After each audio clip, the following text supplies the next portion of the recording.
La boîte à merveilles. Livre audio. Chapitre 3.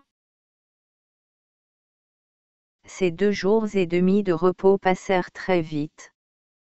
Le vendredi après déjeuner, je me retrouvai à l'école, hurlant les versets coraniques et scandant les mots sur ma planchette à coups de poing. Une mèche de cheveux ornait le côté droit de ma tête. Elle tournoyait aux 4 vents pendant que j'apprenais frénétiquement ma leçon. Mes doigts me faisaient mal à force de cogner sur ma planchette de bois. Chaque élève se livrait à ce jeu avec passion. Le maître somnolait, sa longue baguette à la main. Le bruit, les coups répétés sur les planchettes m'enivraient. J'avais chaud aux joues. Mes tempes bourdonnaient. Une tache de soleil d'un jaune anémique traînait encore sur le mur d'en face. Le maître se réveilla, distribua quelques coups de baguette et se rendormit. La tache de soleil diminuait. Les cris des enfants s'étaient transformés en torrents, en cataractes de rafales. La tache de soleil disparut. Le maître ouvrit les yeux, bâilla, distingua au milieu de toutes ces voix, celle qui déformait une phrase vénérée, rectifia le mot défectueux et chercha une position confortable pour reprendre son somme. Mais il remarqua que le soleil avait disparu. Il se frotta les yeux, son visage s'éclaira et la baguette nous fit signe de nous rapprocher.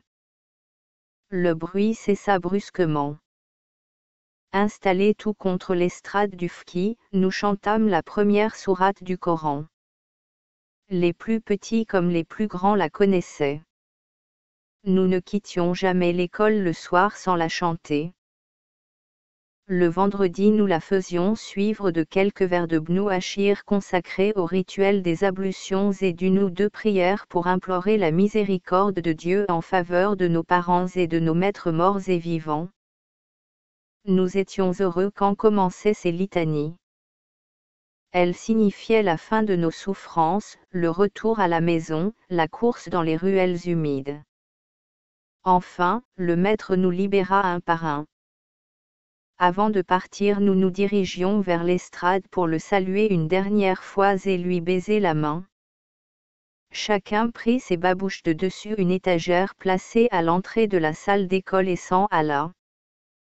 Il faisait déjà sombre quand j'arrivai à la maison. En attendant le retour de mon père, je mangeai un morceau de pain sec, sortis ma boîte à merveilles et me plongeai dans la contemplation de mes richesses. Le cabochon de verre me fascinait toujours, je ne cessais de le toucher, de le regarder par transparence, de le serrer avec tendresse contre ma joue. Ma mère alluma une énorme bougie fichée dans un chandelier de cuivre. Ce soir, la chambre de Fatma Bziouya brillait d'un éclat inaccoutumé. Ma mère s'en aperçut. Sans quitter sa place, elle interpella notre voisine. Fatma, tu célèbres un mariage? Pourquoi fais-tu brûler plusieurs bougies? Que dis-tu? Une lampe. Attends, j'arrive. Ma mère se leva, se dirigea vers la pièce d'en face. Je la suivis. Oh! Merveille! Au centre du mur, une lampe à pétrole était accrochée. Une flamme blanche et paisible dansait imperceptiblement dans un verre en forme de clarinette. Une glace, placée derrière, intensifiait la lumière. Nous étions, ma mère et moi, complètement éblouis. Ma mère dit enfin. Ta lampe éclaire bien. Mais n'y a-t-il pas de danger d'explosion? Des risques d'incendie? On dit aussi que le pétrole sent très mauvais. Bziouya risqua timidement. Je ne crois pas qu'il y ait de danger. Plusieurs personnes du quartier se servent maintenant de ces lampes. Elles en paraissent très satisfaites.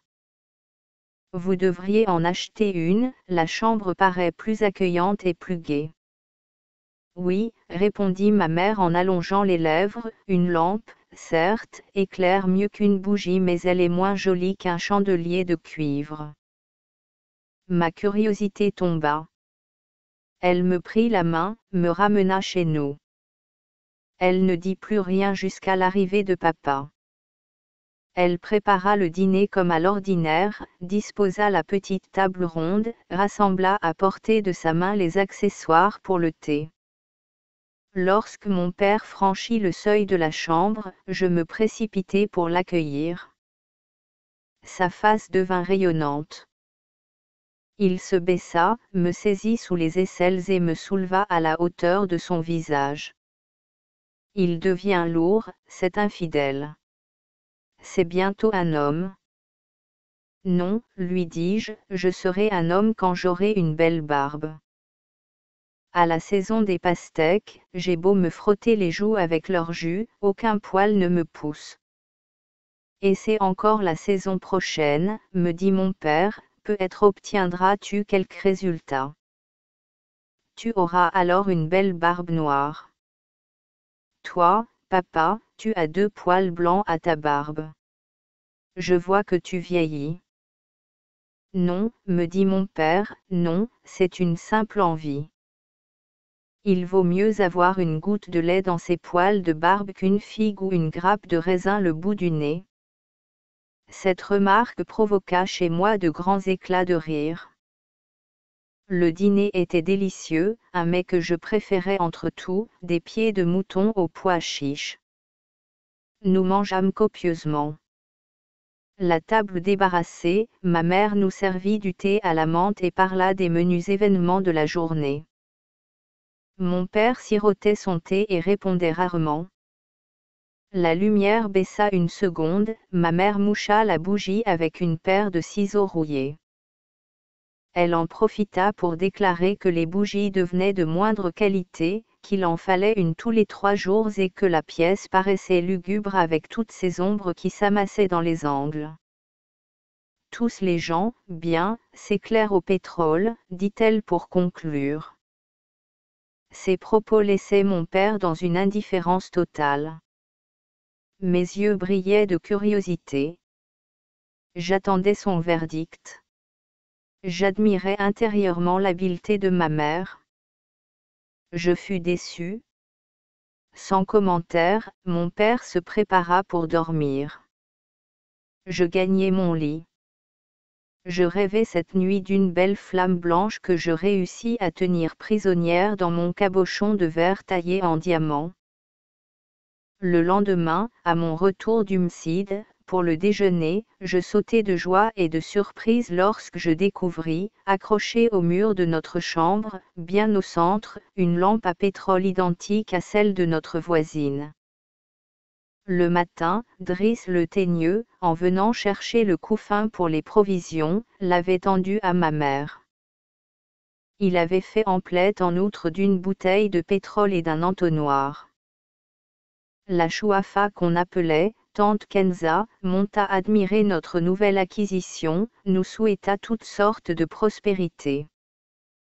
Ma mère rayonnait de bonheur. Elle devait trouver la vie digne d'être vécue et le monde peuplé d'êtres d'une infinie bonté. Elle chantonnait, gourmandait avec tendresse un chat efflanqué, étranger à la maison, riait pour un rien. Chez ma mère, de telles joies étaient souvent très proches des larmes. L'occasion ne tarda pas ce jour-là à se présenter, elle put comme elle le disait, soulager son cœur. Rama, la femme du fabricant de charrues, qui était sortie ce matin accompagnée de sa fille Zineb, dans l'intention de se rendre au quartier Kalklaïn pour assister à un baptême, revint tout en pleurs. Elle se mit à se lamenter depuis l'entrée de la maison, à s'administrer des claques sonores sur les joues. Malheur! Malheur à moi! Je suis la plus misérable des mères, je ne pourrai jamais survivre à cette douleur. Personne ne pourra soulager ma peine. Les questions fusaient de toutes les fenêtres.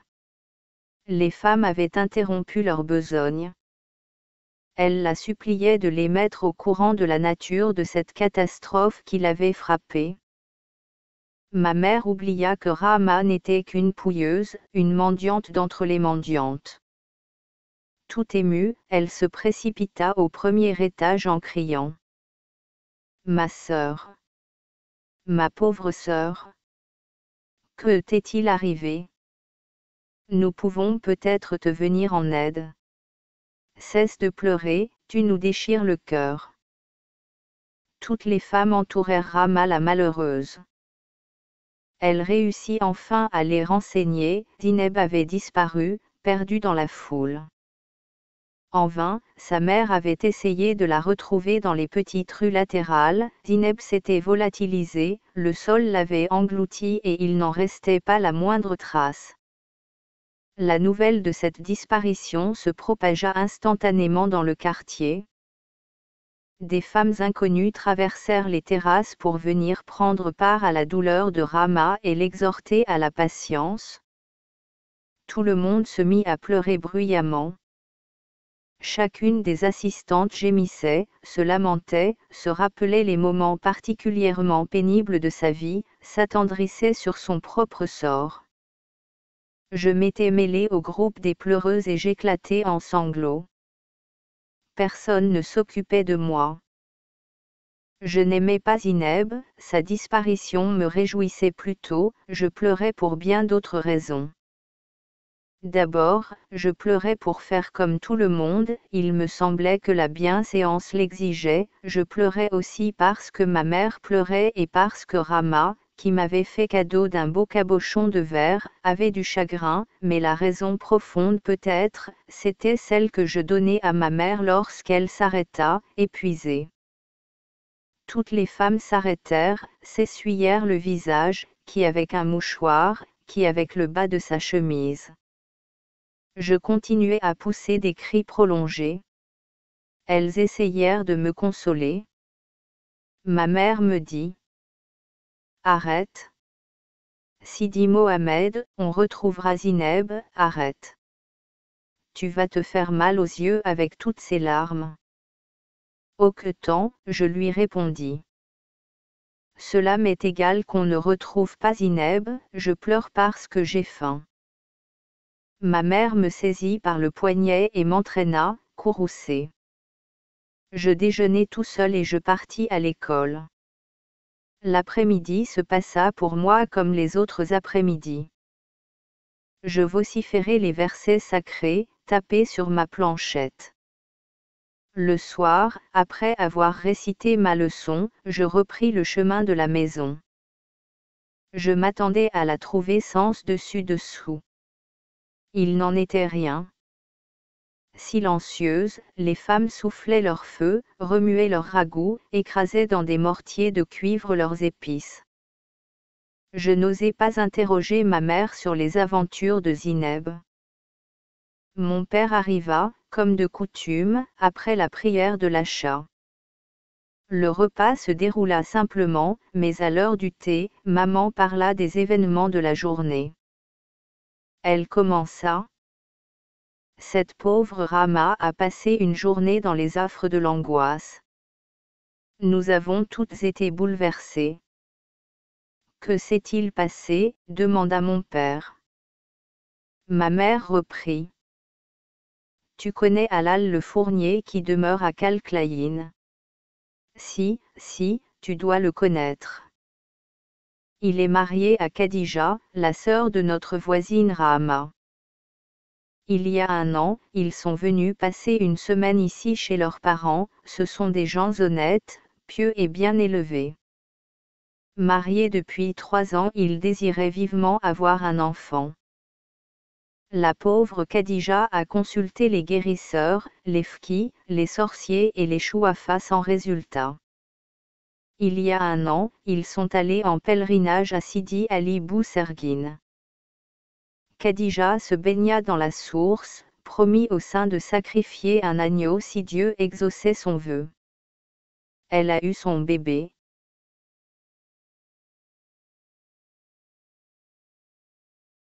Depuis 6 jours, la joie du ménage est à son comble. Demain on procédera au sacrifice du nom. Mon père osa faire remarquer qu'il ne voyait pas dans cet événement motif à angoisse. Mais ma mère l'interrompit et déclara qu'il était incapable d'écouter jusqu'au bout un récit. Attends. Attends, dit-elle, je commence à peine, tu m'interromps tout le temps. Rama était donc invitée au baptême et à la cérémonie du nom. Son mari lui acheta une belle robe parsemée de fleurs multicolores. Elle sortit son foulard de mariage, le beau foulard rouge à décor d'oiseaux, habilla de neuf sa fille Zineb et elles partirent de bonne heure ce matin. Elles passèrent par Mekchatine, Sepharine, El-Ouadine.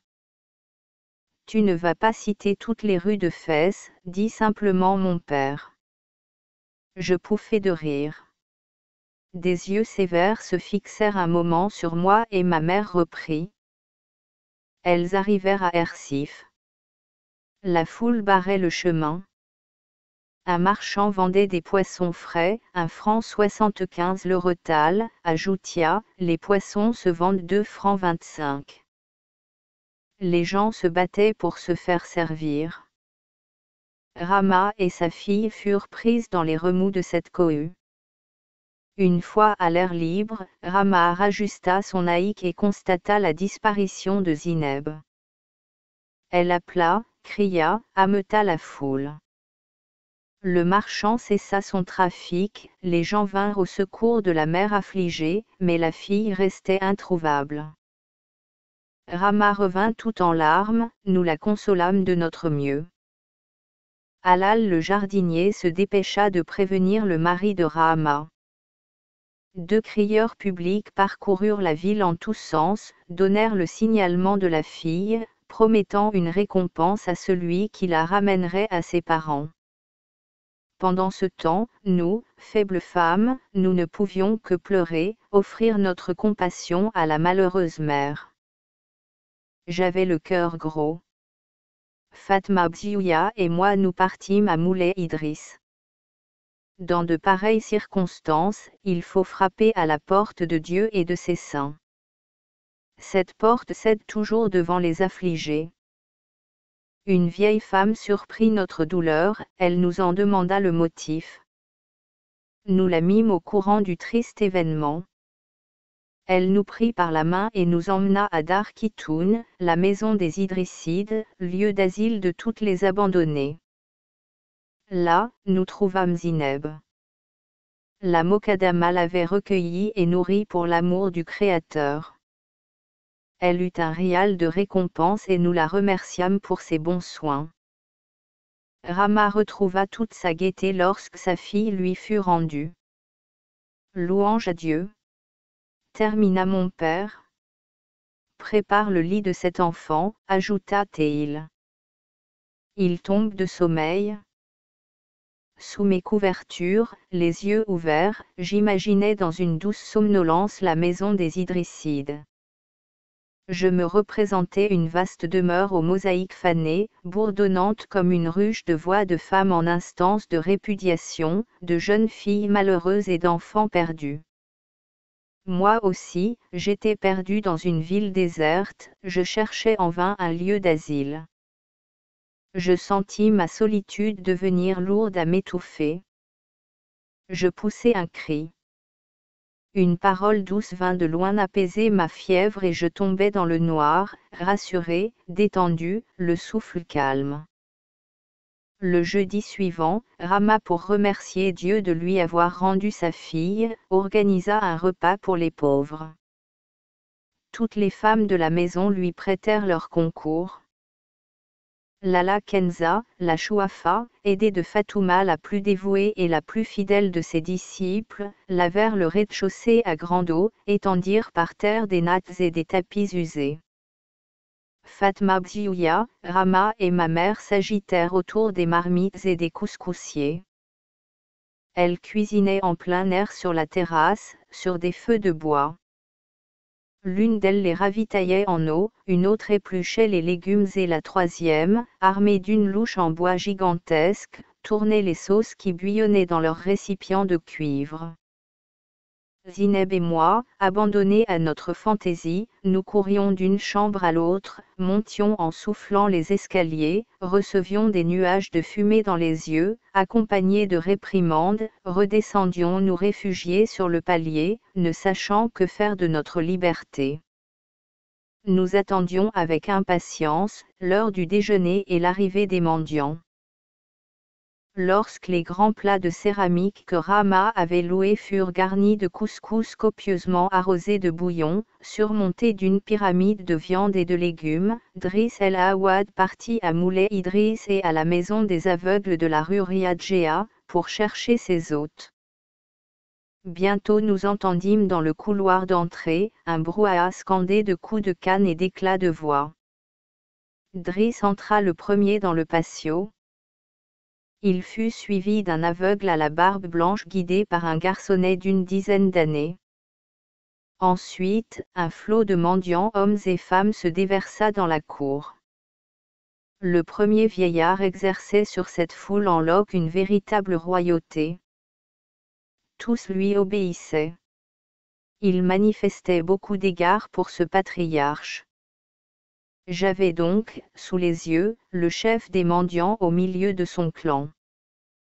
Tout le monde s'assit sur les nattes et sur les tapis usés.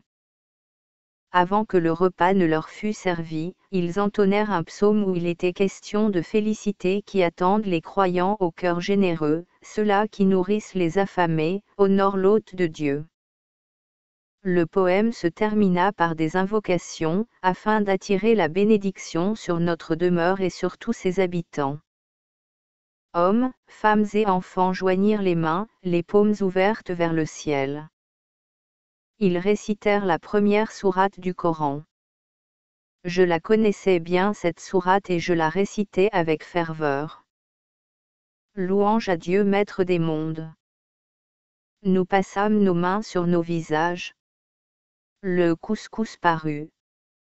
Autour des plats posés à même les nattes, les mendiants s'installèrent pour manger. Des bols de terre cuite, décorés au goudron, circulaient pleins d'eau.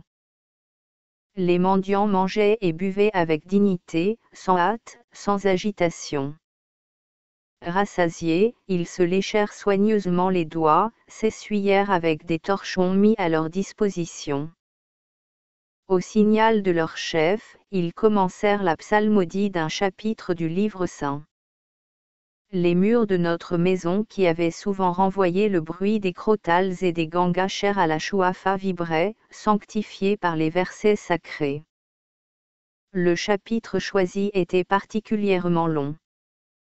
Il fut chanté sur un rythme plein de majesté. Les aveugles dans leur haillon, clamant avec conviction la parole de Dieu, revêtaient une noblesse et une grandeur qui frappaient l'imagination. Après une dernière invocation prononcée par le patriarche des aveugles et ponctuée du mot Amin par le chœur des assistants, l'assemblée se leva, les cannes sonnèrent sur nos mosaïques éteintes. Les mendiants s'en allèrent, multipliant les remerciements, les formules de bénédiction. Rama, radieuse, invita les voisines et quelques femmes venues des maisons mitoyennes, les rassembla dans sa chambre, leur servit un excellent ragoût de viande aux cardons, un couscous aux pois chiches, des salades d'oranges au sucre et à la cannelle. Maman prépara le thé à la menthe. Toutes jacassaient, riaient très fort, se taquinaient mutuellement, poussaient des you-you. Avant de se réunir pour le repas, ma mère et les autres voisines avaient changé de robe. Elles tirèrent de leurs coffres des cafetans aux couleurs chatoyantes, des dfinas ornés de fleurs et pour se coiffer de riches foulards de soie. La fête dura jusqu'au coucher du soleil.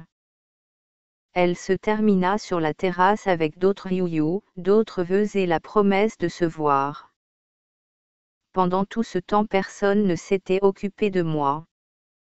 J'avais mangé avec Zineb dans un petit plat qui m'était personnel et dont mon père m'avait fait cadeau, la veille de la fête du mouton. Nous avions réussi à avoir du thé que nous avions transvasé dans une théière de fer blanc, jouet de Zineb et pour finir nous nous étions battus. La nuit, la maison retomba dans le silence. Je me sentis triste. Je sortis ma boîte, la vidai sur un coin de matelas, regardai un à un mes objets. Ce soir, ils ne me parlaient pas. Ils gisaient inertes, maussades, un peu hostiles. Ils avaient perdu leur pouvoir magique et devenaient méfiants, secrets. Je les remis dans leur boîte. Une fois le couvercle rabattu, ils se réveillèrent dans le noir pour se livrer à mon insu à des jeux fastueux et délicats. Ils ne savaient pas dans leur ignorance que les parois de ma boîte à merveilles ne pouvaient résister à ma contemplation. Mon innocent cabochon de verre grandit, se dilata, atteignit des proportions d'un palais de rêve, s'orna d'étoffes précieuses. Les clous, les boutons de porcelaine, les épingles et les perles changées en princesses, en esclaves, en jouvenceaux, pénétrèrent dans ce palais, jouèrent de douces mélodies, se nourrirent de mets raffinés, organisèrent des séances d'escarpolettes, volèrent dans les arbres pour en croquer les fruits, disparurent dans le ciel sur l'aile du vent en quête d'aventure. J'ouvris la boîte avec d'infinies précautions afin de jouir plus intensément du spectacle. L'enchantement disparut, je trouvai simplement un cabochon de verre, des boutons et des clous sans âme et sans mystère. Cette constatation fut cruelle. J'éclatai en sanglots. Ma mère survint, parla de fatigue, m'emmena dormir.